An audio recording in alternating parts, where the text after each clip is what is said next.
ইনশাআল্লাহ। আপনারা প্রায় 2 থেকে 2.5-3 ঘন্টা যাবত বসে আছেন। আমার ক্ষমা প্রার্থী, আমরা বিভিন্ন জায়গায় আমরা মানুষের সাথে কথা বলতে গিয়ে বিভিন্নভাবে দেরি হয়ে গেছে। আপনারা, আমার মা, আমার বোন, মুরব্বীরা, বাপ, চাচা, এখানে উনি সবাই উপস্থিত।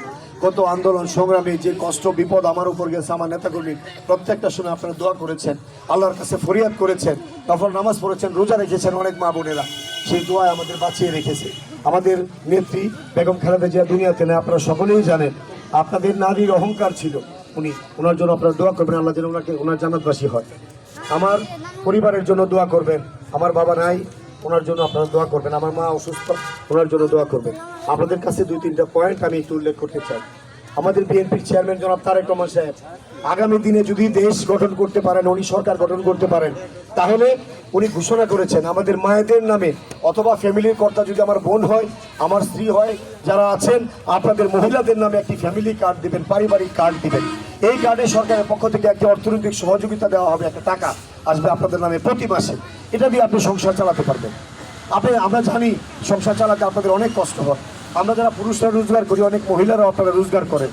আপনাদের জন্য এই কার্ডটা অনেক সহযোগিতা করবে ইনশাআল্লাহ। পর্যায়ক্রমে সারা বাংলাদেশের নারীদের নামে, ফ্যামিলির যিনি কর্তৃ থাকবেন মহিলা, তার নামে এই কার্ডটা হবে। এবং আমি জানি এই ফ্যামিলি কার্ডের ছাড়াও আপনারা যে সংসারটা চালাচ্ছেন,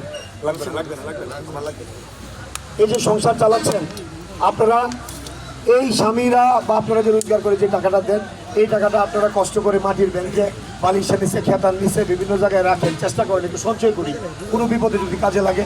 আবার স্বামীর বিপদ আসলে আপনার টাকাটা দিয়ে দেন, আবার সন্তানের লেখাপড়ার জন্য দিয়ে দেন, আবার মেয়ের লেখাপড়া অথবা চিকিৎসা বা বিয়ে শাদী কোনো কারণে আপনারা দিয়ে দেন। এই যে একটা আদান প্রদান, আমরা অনেক সময় পুরুষরা আমরা হিমশিম খাই। আমরা সবাই মিলে যদি একসাথে সংসারটা করি, আমরা যদি সবাই মিলে সংসারটাকে মজবুত করি, সংসার মজবুত হলে আমার পরিবার মজবুত হবে, আমার সন্তানরা সুশাসন, সুস্থ সবল মানুষ হিসেবে গড়ে উঠবে, আর এই সমাজ ভালো থাকবে, দেশ ভালো থাকবে।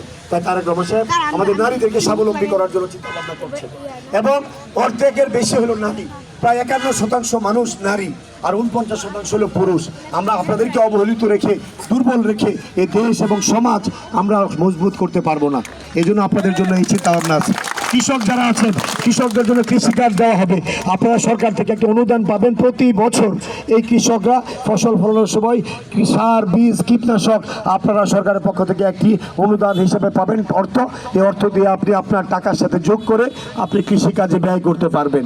যারা এখানে ইমাম, মুয়াজ্জিন এবং বিভিন্ন মৌলানা আছেন, হিন্দুকে রাষ্ট্রের পক্ষ থেকে একটি সম্মানী ভাতা দেওয়া হবে।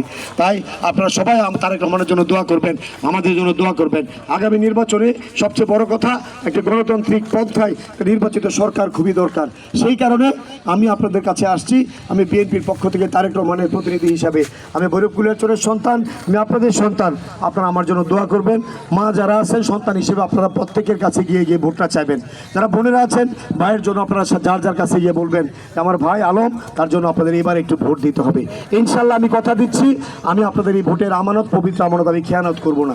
আমি সর্বোচ্চ দিয়ে আমি চেষ্টা করবো এলাকার মানুষের সুখে